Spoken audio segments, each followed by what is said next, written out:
there is a backing of the claims that Rohit Pawar has been making, questioning the circumstances under which Ajit Pawar died.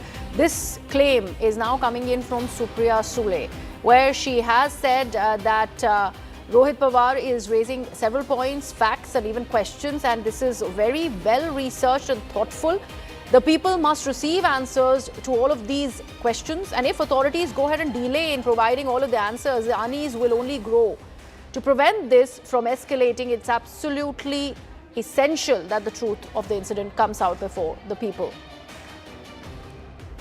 Payal, an important backing that's coming in from Supriya Sule. So that means that NCP stands united when it is about the demand of this probe, because as Sule has put it, certain questions still remain unanswered. It needs to come out before the public so that they can look at this entire episode, a very, very tragic in Maharashtra history, with complete transparency.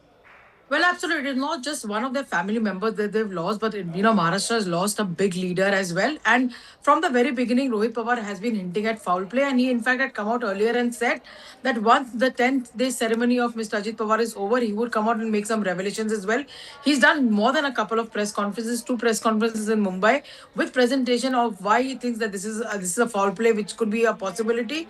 And also the fact remains that what happens to the company that actually did not check on the health of the aircraft. All these questions have been raised by Mr. Rohit Pawar also as well. Supriya Sule obviously comes in from that faction of Rohit Pawar's party, which is backed by Sharad Pawar as well, and she's saying that he's not wrong in demanding.